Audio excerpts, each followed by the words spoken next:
지난 금요일에는 마음으로 짓는 죄와 육체로 짓는 죄에 대하여 눈 뽑고 손 자르는 의미에 대해 말씀드렸습니다. 마음의 창인 눈을 통해 들어오는 죄를 뽑아버려야 손으로 행하는 죄들을 자를 수 있습니다. 아무리 손으로 행하는 죄들을 잘라내도 마음의 창인 눈을 통해 들어오는 죄를 뽑아버리지 않으면 다시 손으로 행하는 죄들이 나오게 되는 것입니다. 이것은 마치 아무리 나무의 열매를 잘라도 나무의 뿌리를 뽑지 않는다면 또다시 열매가 나오는 것과 같습니다. 그래서 열매를 나오지 않게 하려면 열매를 자르는 것이 아니라 나무의 뿌리를 뽑아야 하는 것입니다. 마찬가지로 손으로 행하는 죄들을 나오지 않게 하려면 마음의 창인 눈을 통해 들어오는 죄를 뽑아버려야 합니다. 따라해 보겠습니다. 죄를 뽑아야 죄들이 나오지 않는다. 성경에서는 죄와 죄들을 구분하고 있습니다. 여러분이 죄와 죄들을 구분할 수 있다면 예수님의 십자가의 의미와 예수님의 피의 의미를 정확하게 아는 것입니다. 성경에서 단수로 표기된 죄는 무엇입니까? 죄란 여러분으로 죄를 짓게 하기 위해 여러분 안에서 여러분을 지배하는 능력입니다. 성경에서 복수로 표기된 죄들은 무엇입니까? 죄들이란 여러분의 보고, 듣고, 말하고, 생각하고, 행동하는 몸을 통해 나타난 죄악과 허물입니다. 다른 말로 하자면 주님의 생명으로부터 나오지 않은 모든 행위입니다. 복수로 표기된 죄들을 위해 예수님이 하신 일이 무엇입니까? 십자가에서 피 흘려 죽으심으로 여러분의 보고, 듣고, 말하고, 생각하고, 행동하는 몸을 통해 나타난 낱낱의 죄들을 다 사해 주신 것입니다. 단수로 표기된 죄를 위해 예수님이 하신 일이 무엇입니까? 여러분으로 죄를 짓도록 여러분 안에서 여러분을 지배하는 능력인 죄에게 종노릇하는 여러분의 옛사람을 죽이심으로 죄에서 해방시키신 것입니다. 여러분 이 사실들을 믿습니까? 많은 신자들은 복수로 표기된 죄들을 위해 예수님이 십자가에서 피 흘려 죽으심으로 자신의 보고, 듣고, 말하고, 생각하고, 행동하는 몸을 통해 나타난 낱낱의 죄들을 다 사해 주신 사실만 믿고 죄들을 지을 때마다 죄들을 자백함으로 죄들의 사함만 받습니다. 이것은 열매만을 자르는 것이기에, 즉 손으로 행하는 죄들만을 자르는 것이기에 계속해서 열매를 맺을 수밖에 없습니다. 손으로 행하는 죄들을 지을 수밖에 없다는 말입니다. 그렇다면 어떻게 해야 죄의 열매만을 자르는, 즉 손으로 행하는 죄들만을 자르는 일에서 해방될 수 있습니까? 바로 마음의 창인 눈을 통해 들어오는 죄를 뽑아버려야 하는 것입니다. 그러면 어떻게 마음의 창인 눈을 통해 들어오는 죄를 뽑아버릴 수 있습니까?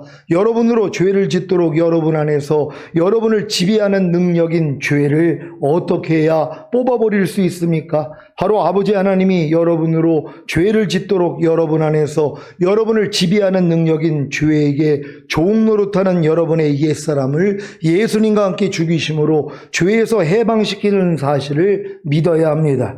여러분 아버지 하나님이 여러분으로 죄를 짓도록 여러분 안에서 여러분을 지배하는 능력인 죄에게 종노릇하는 여러분의 옛사람을 예수님과 함께 죽이심으로 죄에서 해방시키신 사실을 믿습니까?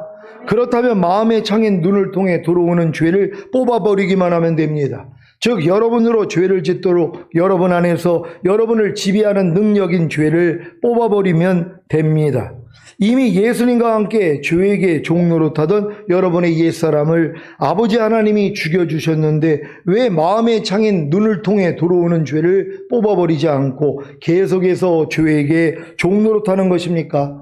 왜 여러분으로 죄를 짓도록 여러분 안에서 여러분을 지배하는 능력인 죄에게 종노릇하는 것입니까?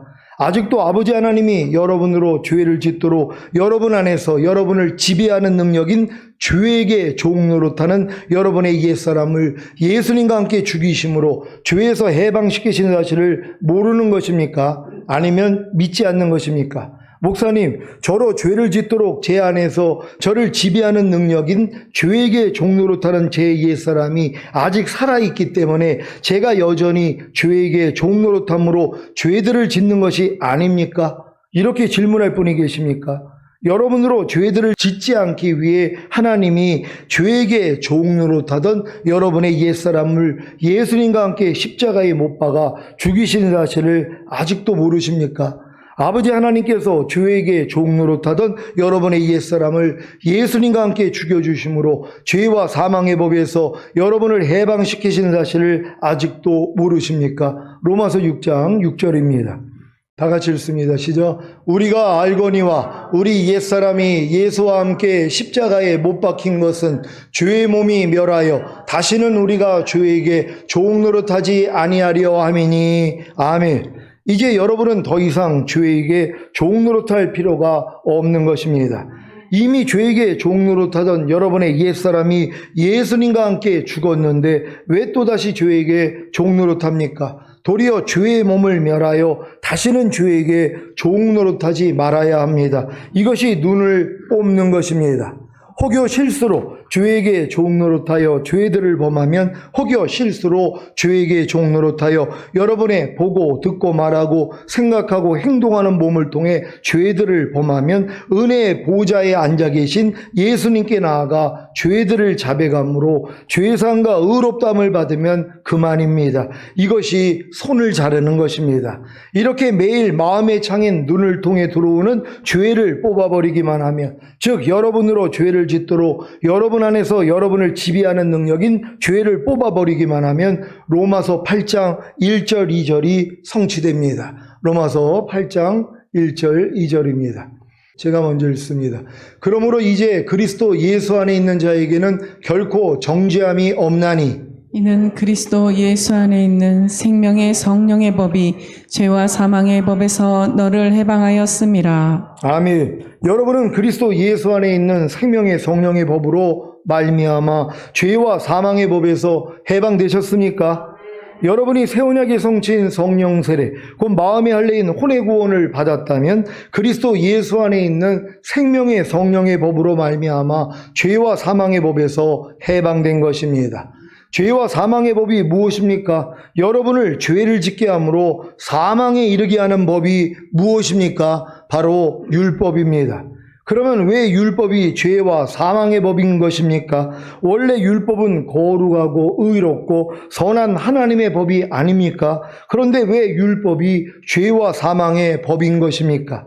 이것은 바로 사탄이 이 거룩하고 의롭고 선한 하나님의 법인 율법을 여러분이 예수 그리스도의 생명을 얻지 않고 여러분의 생각과 감정과 의지와 양심으로 지켜 스스로 거룩하고 의롭고 선하게 살게 하기 때문입니다. 로마서 7장 5절로 13절입니다. 제가 먼저 읽습니다. 우리가 육신에 있을 때에는 율법으로 말미암는 죄의 정욕이 우리 지체 중에 역사하여 우리로 사망을 위하여 열매를 맺게 하였더니 이제는 우리가 얽매였던 것에 대하여 죽었으므로 율법에서 벗어났으니 이러므로 우리가 영의 새로운 것으로 섬길 것이요 의문의 묵은 것으로 아니할지니라. 그런즉 우리가 무슨 말하리요? 율법이 죄냐? 그럴 수 없느니라. 율법으로 말미암지 않고는 내가 죄를 알지 못하였으니 곧 율법이 탐내지 말라 하지 아니하였다면 내가 탐심을 알지 못하였으리라. 그러나 죄가 기회를 타서 계명으로 말미암아 내 속에서 각양 탐심을 이루었나니 이는 법이 없으면 죄가 죽은 것임이니라. 전에 법을 깨닫지 못할 때에는 내가 살았더니 계명이 이름에 죄는 살아나고 나는 죽었도다. 생명에 이르게 할 그 계명이 내게 대하여 도리어 사망에 이르게 하는 것이 되었도다. 죄가 기회를 타서 계명으로 말미암아 나를 속이고 그것으로 나를 죽였는지라.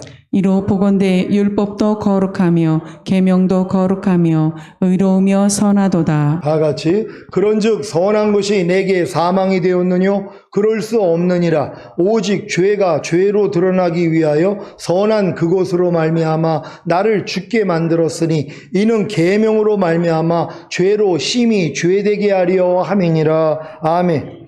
아직 육신에 있는 신자들은 율법으로 말미암는 죄의 정욕이 자기 지체 중에 역사하여 자기를 사망을 위하여 열매를 맺게 하는 것을 모릅니다. 율법으로 말미암는 죄의 정욕이 무엇입니까? 사탄이 신자들로 하여금 스스로의 힘과 노력으로 율법을 지키게 하는 것입니다. 이것이 바로 죄가 기회를 타서 계명으로 말미암아 신자들을 속이고 그것으로 신자들을 죽이는 방법입니다. 그래서 신자들이 사망을 위해서 열매를 맺는 것입니다. 죄가 어떻게 기회를 타서 계명으로 여러분을 속입니까?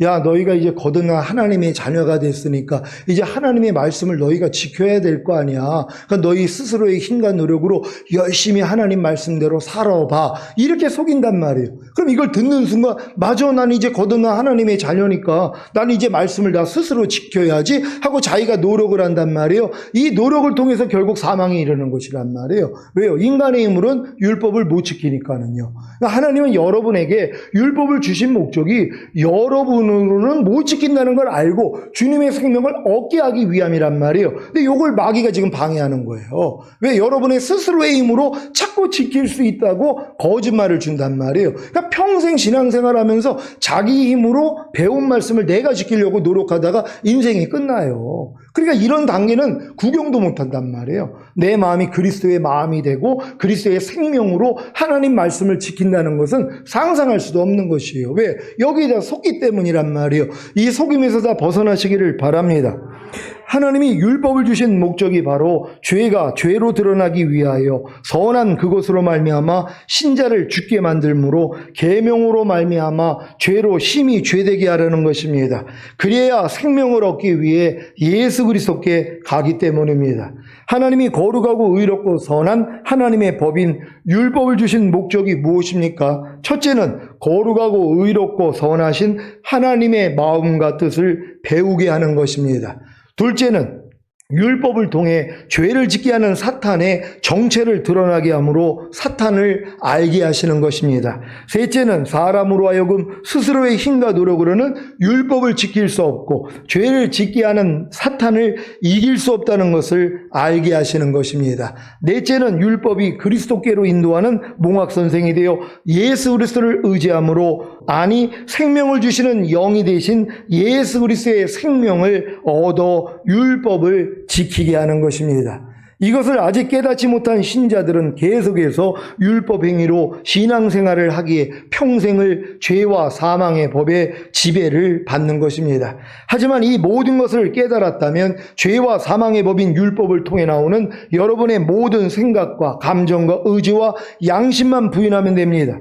그러면 다시는 죄에게 종노릇하지 않습니다. 이것이 바로 죄에서 해방된 자유를 누리는 것입니다. 혹여 이러한 자유를 누리다가 마음이 풀어져 죄의 지배를 받고 죄들을 범하면 즉시로 예수님께 나아가 죄들의 사함을 받음으로 다시 자유를 얻으면 되는 것입니다. 사랑하는 시온의 성도 여러분, 예수님의 피 흘리심을 통해 죄들의 사함이 이루어진 사실과 예수님의 십자가를 통해 옛사람을 죽여주심으로 죄에서 해방시키신 사실을 믿음으로 죄와 죄들에서 다 벗어나 이기는 자들이 되시기를 바랍니다. 그러니까 신앙생활을 아무리 오래 해도 어린 신자들은 예수님의 보혈로 자기의 죄사함과 의롭다함을 준 것밖에는 몰라요. 그러니까 평생 신앙생활을 해도 열매만 자르는, 그러니까 손만 자르는 신앙생활을 해요. 한날 죄 짓고 회개하고 죄 짓고 회개하고 여기서 이제 더 성장을 하면 뭐예요? 눈을 뽑아버린단 말이에요. 마음으로 짓는 죄. 어떻게 해요? 주님이 우리의 옛사람을 예수와 함께 죽여줬다는 게 믿어지는 믿음을 주신단 말이에요. 그래서 우리를 죄에서 아예 해방을 시켜준 게 믿어진단 말이에요. 여러분을 죄를 짓게 만드는 그 능력에 의해서 이미 해방을 시켜준 걸 믿으니까 뭐예요? 죄가 아무리 여러분의 생각, 감정, 의지, 양심을 통해 죄를 짓게 만들려고 그래도 야, 난 이미 해방됐는데 네가 왜 나한테 역사하는 거야? 떠나갈지어다. 그랬더니 뭐예요? 죄들을 짓지 않는 사람이 된단 말이에요. 그러니까 여러분들이 이렇게 손을 자르고 이렇게 눈을 뽑는 이 의미를 바르게 알 수 있는 여러분 되시기를 바랍니다. 그러니까 여러분들은 지금은 손으로 짓는 죄들에 대해서, 행함으로 짓는 죄들에 대해서 사함을 받을 뿐만 아니라 마음으로 짓는 죄들에서 해방된 걸 믿어야 된단 말이에요. 그러니까 죄들은 사해 주시는 것이고 죄는 해방을 시켜주시는 것이란 말이에요. 이 두 가지를 바르게 구분할 수 있는 여러분 되시기를 바랍니다. 오늘 본문의 말씀은 이혼에 대한 말씀입니다. 우리나라의 이혼율은 OECD 국가 중 1위입니다. 옛날에 우리나라가 이혼율이 꼴찌였을 때는 여자는 출가 외인이라고 해서 시댁에 구박을 못 이겨 쫓겨온 딸에게 출가 외인이라고 죽어도 그 집에서 죽으라고 쫓아냈던 친정 부모님들이 있었습니다. 그런데 이제는 세상이 변해 딸에게서 힘들어 못 살겠어요 라는 전화라도 온다면 그래 그럼 이혼해라고 쉽게 결정을 내리는 친정 부모님이 이혼율 1위의 원인이 되기도 합니다. 물론 당사자가 이혼을 결정하는데 가장 큰 역할을 하지만 주변 사람들의 권유로 인한 이혼도 상당하다는 것입니다. 예수님 당시에도 결혼한 여자를 버릴 수 있는 원인이 있었는데 아내가 아들을 낳지 못할 경우는 말할 것도 없고 사람들 앞에서 남편에게 무안을 주었을 경우에도 이혼의 사유가 되었습니다. 심지어는 아내가 요리를 하다가 음식을 태웠을 경우에나 음식에 소금을 너무 많이 넣어 짜게 만든 경우에도 이혼의 사유가 되었습니다. 이 정도로 예수님 당시에는 남자 중심의 사회여서 여자는 사회적으로 보호를 받지 못했던 것입니다. 하지만 하나님께서는 이런 악습을 막기 위하여 모세율법으로 이혼 증서를 쓰게 하였습니다. 이것의 의미는 굳이 이혼을 하고자 한다면 이혼 증서를 써줌으로 이혼당한 여자를 사회적으로 보호하라는 말씀입니다. 그런데도 유대인들은 이런 법마저도 교모하게 악용하여 예수님으로부터 잘못을 지적받고 있는 것입니다. 마태복음 5장 31절입니다.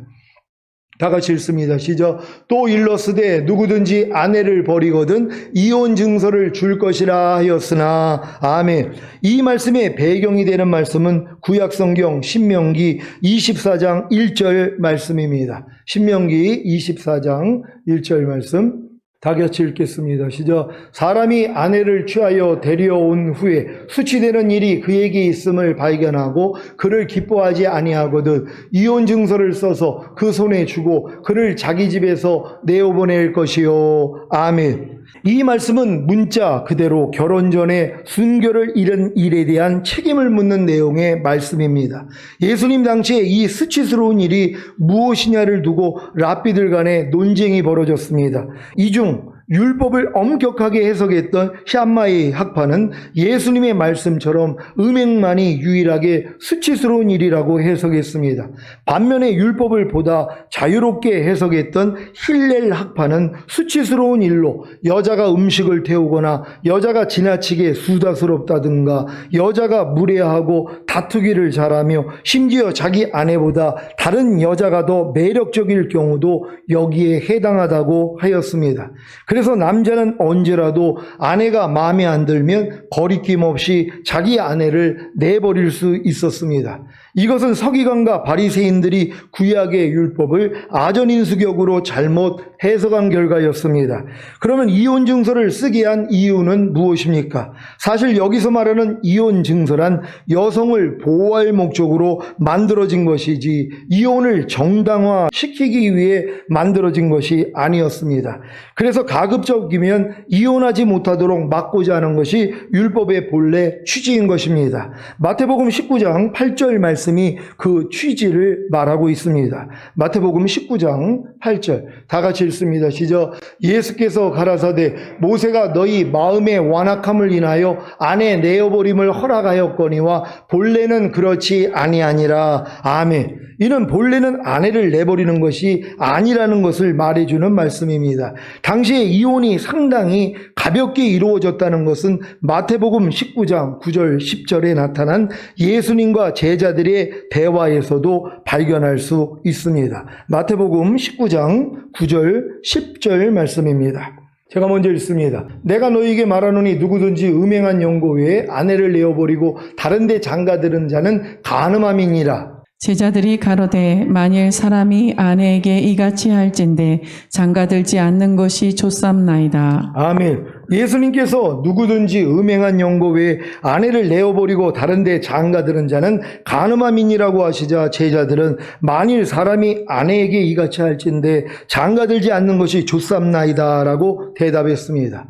이 대화를 볼 때 그 시대는 아내를 내어버리는 것이 일상적인 일이었다는 것을 쉽게 알 수 있습니다. 이것은 전적으로 그 당시 서기관과 바리새인들의 잘못된 가르침 때문이었습니다. 그래서 주님은 마태복음 5장 32절에 나는 너희에게 이르노니 누구든지 음행한 영고 없이 아내를 버리며 이는 저로 간음하게 하며 또 누구든지 버린 여자에게 장가드는 자도 간음함이니라고 하신 것입니다. 이 말씀은 만일 꼭 이혼하겠다면 음행한 경우에만 할 수 있다는 것입니다. 지금 시대의 이혼은 음행 때문만이 아니라 경제적인 이유나 성격 차이로 인한 이혼이 대부분입니다. 이혼은 배우자의 음행 외에는 성사될 수 없습니다. 배우자가 음행을 했다면 이미 결혼 언약이 깨어진 것이기에 이혼해도 죄가 되지 않으나 상대가 회개한다면 용서해주고 다시는 음행하지 않도록 도와야 합니다. 고린도전서 7장 10절로 16절입니다. 한 절 한 절 교독합니다. 제가 먼저 읽습니다. 혼인한 자들에게 내가 명하노니 명하는 자는 내가 아니여 주시라. 여자는 남편에게서 갈리지 말고 만일 갈릴지라도 그냥 지내든지 다시 그 남편과 화합하든지 하라. 남편도 아내를 버리지 말라. 그 남은 사람들에게 내가 말하노니 이는 주의 명령이 아니라 만일 어떤 형제에게 믿지 아니하는 아내가 있어 남편과 함께 살기를 좋아하거든 저를 버리지 말며 어떤 여자에게 믿지 아니하는 남편이 있어 아내와 함께 살기를 좋아하거든 그 남편을 버리지 말라. 믿지 아니하는 남편이 아내로 인하여 거룩하게 되고 믿지 아니하는 아내가 남편으로 인하여 거룩하게 되나니 그렇지 아니하면 너희 자녀도 깨끗이 못하니라. 그러나 이제 거룩하니라. 혹 믿지 아니하는 자가 갈리거든 갈리게 하라. 형제나 자매나 이런 일에 구속받을 것이 없느니라. 그러나 하나님은 화평 중에서 너희를 부르셨느니라. 다 같이 아내된 자여 내가 남편을 구원할는지 어찌할 수 있으며 남편된 자여 내가 내 아내를 구원할는지 어찌할 수 있으리요. 아멘. 신자에게 음행 외에 이혼이 성사되는 한 가지는 믿지 아니하는 자가 이혼하기를 원할 때 이혼하라는 것입니다. 형제나 자매나 이런 일에 구속받을 일이 없습니다. 그 이유는 하나님께 대한 신앙의 보존이 결혼보다도 중요하기 때문입니다. 하지만 하나님이 부부가 화평하라고 하셨기에 숙고하고 결정해야 합니다. 음행한 연고 없이 이혼할 수 있는 사례가 하나가 있어요. 믿지 않는 자가 나 믿는 당신 때문에 도저히 난 괴로워서 살 수가 없어. 그러니까 이혼하기를 원해. 그러면 그 일에 매이지 말라는 거예요. 해주라는 거예요. 왜? 아니 그 이혼해달라는 원인이 신앙생활 서로 다른 길을 가기 때문에 힘들다는 거예요. 그러니까 믿지 않는 자가 이혼해달라고 할 때는 거기에 구애받지 말라는 거예요. 그렇게 해줘버리라는 것이란 말이에요. 그러니까 성경에는 유일하게 음행한 연고 없이 이혼할 수 있는 것을 믿지 않는 자가 그걸 원한다면 이혼해달라 그러면 거기에 매이지 말라는 것이란 말이에요. 해줘버리면 되는 것이란 말이에요. 그럼 하나님이 뭐예요? 결국 상대의 마음도 주관해가지고 잘못했다고 하면서 그도 믿음을 가지고 들어오게도 만들어주신단 말이에요. 근데 이걸 모르고 계속 연연하는 것이에요. 아니 그가 이혼해달라고 하면 해줘버리면 되는데 안 하고선 끌고 있단 말이에요. 그럼 상대가 뭐예요? 변화가 안 돼요. 고쳐지지 않는단 말이에요. 이혼을 딱 해줘버리고 그런 다음에 하나님 앞에 기도하는 것이에요. 그럼 상대가 뭐예요? 야 내가 진짜 이 아내가 더 귀한 여자였구나. 이가 비록 신앙생활을 저렇게 하고 있어도 저 여자만한 사람이 없구나 하고 돌이키면서 뭐예요? 나도 이제 당신이 믿는 하나님 믿을 테니까 다시 합합시다. 합해진단 말이에요. 이런 역사가 있거든요. 이걸 못하는 것이에요. 그리고 성경이 이혼하지 말랐다는 이 말씀만 생각을 한단 말이에요. 안 해요. 믿지 않는 자가 이혼을 원하면 그대로 내버려 두라는 거예요. 이런 일에 구애받을 필요가 없다는 것이란 말이에요. 그래서 자유할 수 있는 여러분 되시기를 바랍니다. 마태복음 19장 3절로 6절입니다. 제가 먼저 읽습니다. 바리새인들이 예수께 나와 그를 시험하여 가로되 사람이 아무 연고를 물러나고 그 아내를 내어버리는 것이 옳으니까 예수께서 대답하여 가라사대 사람을 지으신 이가 본래 저희를 남자와 여자로 만드시고 말씀하시기를 이러므로 사람이 그 부모를 떠나서 아내에게 합하여 그들이 한 몸이 될지니라 하신 것을 읽지 못하였느냐. 이러한즉 이제 둘이 아니요 한 몸이니 그러므로 하나님이 짝지어 주신 것을 사람이 나누지 못할지니라 하시니. 아멘. 사랑하는 시온의 성도 여러분, 하나님이 짝지어 주신 것을 사람이 나누지 못합니다. 음행한 연고 없이 아내나 남편을 버리고 다른 데로 시집가고 장가간다면 간음하는 죄를 짓는 것입니다. 하나님께서는 이혼하는 것을 기뻐하시지 않습니다. 도리어 미워하십니다. 그래서 말라기 2장 16절에 이렇게 말씀하신 것입니다. 말라기 2장 16절입니다. 다 같이 읽습니다. 시작. 이스라엘의 하나님이 여호와가 이르노니 나는 이혼하는 것과 학대로 옷을 가리우는 자를 미워하노라. 망군의 여호와의 말이니라. 그러므로 너희 심령을 삼가 지켜 괴사를 행치 말지니라. 아멘. 예수님께서도 나는 너희에게 이르노니 누구든지 음행한 연고 없이 아내를 버리면 이는 저로 간음하게 하며 또 누구든지 버린 여자에게 장가드는 자도 간음함이니라고 하셨습니다. 예수님의 이 말씀에 깊은 뜻이 있습니다. 하나님이 짝지어 주신 원래 혼인관계는 이혼당했다 할지라도 음행한 연고가 아니라면 그대로 유지되고 있다는 것입니다. 세상 법정에서는 이혼으로 기록될지라도 하나님 앞에서는 이혼된 것이 아닙니다. 부부라는 이름으로 등재되어 있습니다. 그러므로 음행한 연고 없이 아내를 버리면 아무리 이혼 증서를 주고 이혼을 했다고 해도 그 아내로 간음하게 만드는 것입니다. 왜냐하면 그 버린 아내가 이혼 증서를 가지고 다른 남자에게 시집을 가도 이미 전 남편과의 혼인관계가 유지되기 때문입니다. 그래서 하나님이 짝지어 주신 것을 사람이 나누지 못한다고 하신 것입니다. 근데 지금 많은 사람들이 하나님이 짝지어 주신 것을 사람으로 나누면 이걸로 끝인 줄 알아요. 하나님 앞에서는 안 해요. 하나님이 짝지어 주신 것을 하나님이 이미 짝을 지어줬으면 하나님 앞에 계속 부부관계예요. 사람을 통해서 이혼관계가 됐다 그래도 그래서 자기는 이혼했으니까 나는 뭐 다른 여자한테 또 다른 남자한테 시집장가 가면 되지? 그게 간음이라는 것이란 말이에요. 그러니까 하나님이 짝지어 주신 것은 사람이 나누질 못한다는 것을 여러분 믿는 여러분 되시기를 바랍니다. 이혼관계가 됐다고 해도 하나님 보시기에는 계속적인 그 관계가 있는 것이에요. 그래서 결국 뭐예요? 간음하게 만드는 것이라 그러잖아요. 버린 여자에게 장가드는 것도 그 여자를 간음하게 만드는 것이고 장가든 사람도 간음함이라는 것이에요. 이게 여러분 이해가 되십니까? 왜요? 그 관계가 유지되기 때문이란 말이에요. 이 관계가 이혼으로 끝나버렸으면은 아니 무슨 상관이 있어요? 결혼을 해도 상관이 없으니까. 근데 유지가 된단 말이에요. 부부관계는 음행한 연고 없이 이혼했을 때는 그 하나님이 짝지어 주신 것이기 때문에 하나님 앞에는 유효하다는 걸 믿는 여러분 되시기를 바랍니다. 또한 누구든지 음행한 연고 없이 남편이 이혼 증서를 주고 버린 여자에게 장가드는 남자도 간음함입니다. 왜 그렇죠? 음행한 연고 없이 남편에게 이혼 증서를 받고 버림받은 여자는 아직 전 남편과의 관계가 살아있기 때문입니다. 그래서 남의 아내와 간음하는 것이 되는 것이기 때문입니다. 현대 기독교인들이 이런 주님의 말씀을 알고 순종한다면 이혼하기가 무척 어려울 것입니다. 물론 배우자의 음행이 고쳐지지 않는다면 이혼하고 정결한 배우자와 재혼하는 것은 죄가 되지 않습니다. 또한 사별한 후에 재혼도 괜찮습니다. 하지만 불신자가 아닌 주 안에서만 재혼해야 합니다. 고린도전서 7장 39절입니다. 다 같이 읽습니다. 시작. 아내가 그 남편이 살 동안에 매여 있다가 남편이 죽으면 자유하여 자기 뜻대로 시집 갈 것이나 주 안에서만 할 것이니라. 아멘. 여러분이 천년왕국에 들어가기를 원하신다면 산상수훈의 모든 말씀에 조금도 걸림이 없어야 합니다. 혹여 걸림이 되는 것이 있다면 회개하고 죄를 자백함으로 죄상과 의롭다함과 구원과 생명을 얻으시기를 바랍니다. 오늘 말씀의 결론을 히브리서 13장 4절로 맺겠습니다.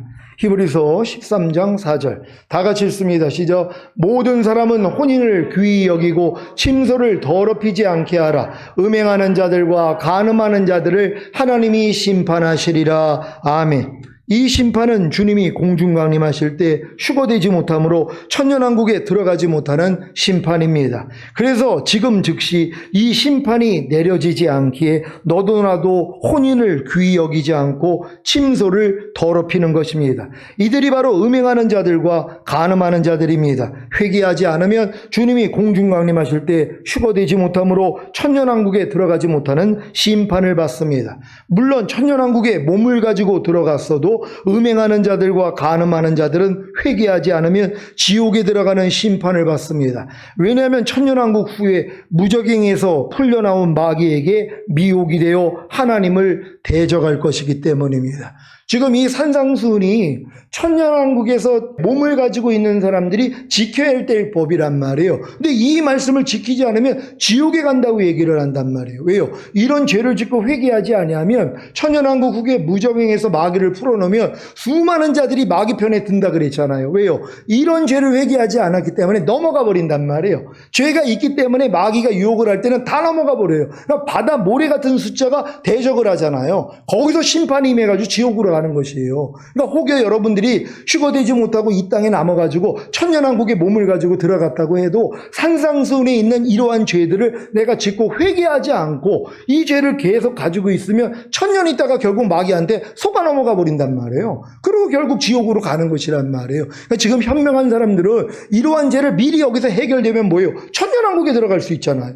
휴거될 수 있단 말이에요. 그러니까 이런 죄를, 그러니까 지옥에 간다고 말씀한 산상수훈에 있는 이런 죄들을 내가 이 땅에서 짓고 있으면 휴거가 안 된단 말이에요. 그럼 여러분들은 뭐예요? 주님 오시기 전까지 이 죄들을 끊어버려야 되는 것이란 말이에요. 그래서 이제 마음에 있는 죄, 몸으로 짓는 죄들을 여러분이 끊는 이 노력만 하면 능히 휴거되고 천년왕국 들어갈 수 있다는 걸 믿으시기를 바랍니다. 오늘 선포된 말씀을 통해 음행한 영구 없이 아내를 버리고 이혼한 죄들과 음행으로 인해 이혼한 죄들을 다 회개하고 죄를 자백함으로 죄사함과 의롭다함과 구원과 생명을 얻으시기를 예수 그리스도의 이름으로 축원합니다. 기도하겠습니다. 오늘 선포된 말씀을 통해 음행한 영구 없이 아내를 버리며 이 말씀만 바르게 알면은요 진짜 이혼하기 어렵습니다. 음행한 영구가 없는데도 내가 그냥 원해가지고 내가 또 더 좋은 사람 만나기 위해서 이혼하는 사람들도 있잖아요. 그 혼인관계가 유지되고 있다는 것이 상대를 간음하게 만든다는 걸 안다면 누가 이혼하겠냔 말이에요. 그래서 크리스찬들은 그래서 잘 이혼하지 않는 것이에요. 혹여 이러한 죄들을 지었다면 여기서 회개하면 됩니다. 회개하고 합당한 주님의 신부 되기를 원합니다. 주여 한번 외쳐 기도합니다.